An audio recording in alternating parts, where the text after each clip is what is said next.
నాయకులైనటువంటి మనం ఎవరైతే ఉన్నారో మన శ్రీకాంత్ గౌడ్ దగ్గరికి వెళ్దాం. శ్రీకాంత్ గౌడ్ గారు ఇప్పుడు ఏదైతే చెప్తున్నారో దిలీప్ కుమార్ గారు చెప్పారు, అలాగే లక్ష్మణ్ గారు చెప్పారు, అలాగే నిన్న ఏదైతే రేవంత్ రెడ్డి చెప్పారో నీళ్లు రాయలసీమకు, నిధులు కేసీఆర్ ఇంటికి, నియామకాలు మాత్రం తొంగలోకి అని చెప్పేశారు.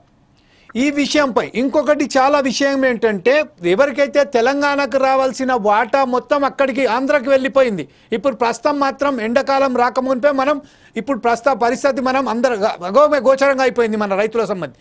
ఈ విషయంపై మౌనంగా ఉండి కేసీఆర్ కేవలం తన ఫామ్ హౌస్కే పరిమితమైపోయి మొన్న ఒక్కసారి బయటికి వచ్చి మాట్లాడి మళ్ళొకసారి కేసీఆర్ ఫామ్లోకి వెళ్ళిపోయాడు. అయితే ఈ విషయంపై ఇప్పుడు ప్రస్తుతం ఏదైతే ఉన్నదో ఈ విషయంపై ఏదైతే దిలీప్ కుమార్ గారు అన్నారో, లక్ష్మణ్ గారు అన్నారో, రేవంత్ రెడ్డి ఏదైతే సవాల్ విసిరారో దీనికి ప్రతి సవాల్గా హరీష్ రావు ఎక్కడికైనా చర్చకు సిద్ధమే అని చెప్పారు. ఈ విషయంపై మీరు ఎలా స్పందిస్తారండి? ముందుగా ప్యానెల్లో ఉన్నటువంటి పెద్దలందరికీ నమస్కారం అండి. ముఖ్యంగా ఇప్పుడు జరుగుతున్నటువంటి చర్చ ఏదైతే జరుగుతుందో పాలమూరు వేదికగా రాష్ట్ర ముఖ్యమంత్రి గారు చేసినటువంటి ఏదైతే ఆరోపణలు ఉన్నాయో వీటన్నిటికి మా దగ్గర సమాధానం ఉన్నది. 10 సంవత్సరాలకు సంబంధించినటువంటి తెలంగాణ అభివృద్ధి అనేటువంటిది ఈ రోజు తెలంగాణ రాష్ట్రం పైన అభివృద్ధి సంతకం అనేటువంటిది ఒక చిరునామా ఇలా కేసీఆర్ గారు లిఖించారు. ఇలా పాలమూరును ఎడారి చేసినటువంటి వాళ్ళ పార్టీ ఎవరండి? పాలమూరును గత సమైక్యాంధ్రలో ఉన్నప్పటి నుంచి మొదలుకుంటే కాంగ్రెస్ పార్టీ కదా ఇలా పాలమూరును ఎడారిగా చేసింది. అంతకుముందు పరిపాలించినటువంటి టీడీపీ కదా తన యొక్క గురువైనటువంటి రేవంత్ రెడ్డి గారి గురువైనటువంటి చంద్రబాబు నాయుడు గారి హయాంలో కదా ఈ రోజు పాలమూరు అనేటువంటిది ఈ రోజు ఎడారిగా మారిపోయింది.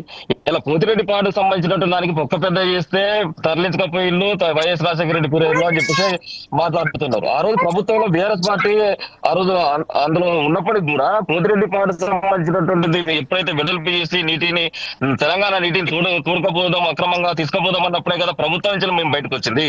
ఆ రోజు 40 రోజులు అసెంబ్లీని స్తంభింపజేసినటువంటి పార్టీ అలా బీఆర్ఎస్ పార్టీ కాదా?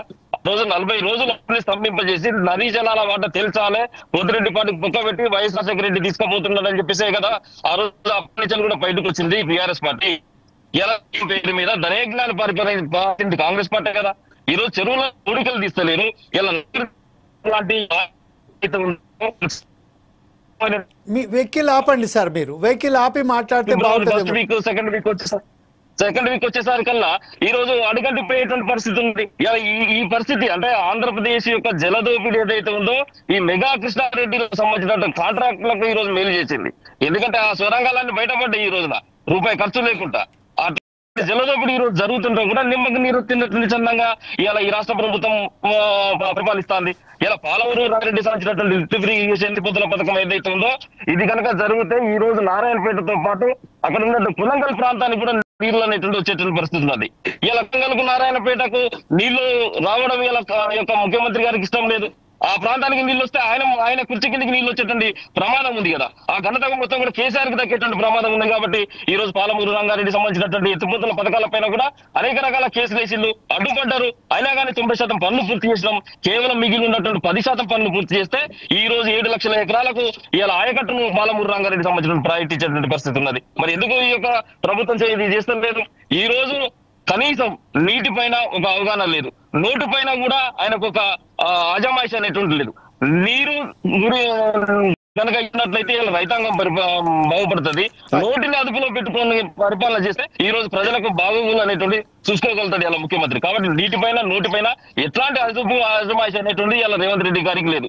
మీకు ఒకటే విజ్ఞప్తి చేస్తున్నా, ఏమంటున్నా, కలవకుర్తి అయితేనేమి, ఇదే భీమా అయితేనేమి, నిట్టంపాడు అయితేనేమి, కోయిల్ సాగర్ అయితేనేమి, ఇవన్నీ కూడా 2014 సంవత్సరం వరకు కూడా కేవలం 27,000 ఎకరాలకు మాత్రమే 27,000 ఎకరాలకు మాత్రమే సాగు సంబంధించినటువంటి ఆయకట్టుని ఇచ్చినటువంటి ప్రాజెక్టులు.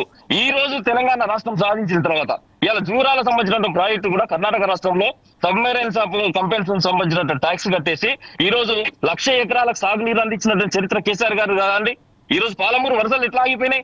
ముంబైకి బస్సులు పోయేటువంటి పరిస్థితి ఉందా? ఇలా అట్లాంటి ఆ బాధలు ఏదైతే ఉందో అట్లాంటి వలసలు ఎట్లయితున్నాయో ఆ వలసలు పాలమూరు కూలీలను ఆపేసి ఈ రోజు సాగును పండగ చేసినటువంటి సర్కారు ఇలా బీఆర్ఎస్ సర్కారు. ఈ రోజు సాగునీటి దినోత్సవాలను కూడా ఏదైతే కట్టల పైన చెరువు కట్టల పైన నిర్వహించినటువంటి ఘనత, సాగునీటి దినోత్సవాలు జరిపినటువంటి ఘనత ఇలా బీఆర్ఎస్ పార్టీ కేసీఆర్ గారిది. ఏ రోజైనా సాగు సంబంధించినటువంటి పండుగలు కానీ సాగు సంబంధించిన దినోత్సవాలు కానీ ఈ యొక్క ప్రభుత్వాలు చేసినాయా? ఇంతవరకు కూడా చేయలే. ఇలా మిషన్ కాకతీయ పైన ఇదే పాలమూరు జిల్లాలో 8,000 పైచీలకు చెర్లను పూడుక తీసినటువంటి పార్టీ ఈ రోజు బీఆర్ఎస్ పార్టీ. ఇలా మినీ ట్యాంక్ బండ్లను కట్టుకున్నాం, ఒక్కొక్క చెరువుల పైన ప్రతి ఊరు పైన మినీ ట్యాంక్ బండ్లను కట్టుకున్నాం, ఇలా ఆయకట్టును సాగు చేసుకున్నాం. సుమారు ఈ 10 సంవత్సరాలలో 12 లక్షల ఎకరాలకు పాలమూరుకు సంబంధించినటువంటి ఆయకట్టును అందించినటువంటి పార్టీ ఇలా కేసీఆర్ గారు, బీఆర్ఎస్ పార్టీ. ఇది మర్చిపోయి మాట్లాడితే ఎట్లా అండి? Okay right. ఇప్పుడు ఒకసారి మనం బీజేపీ నాయకుడు అయినటువంటి జితేంద్ర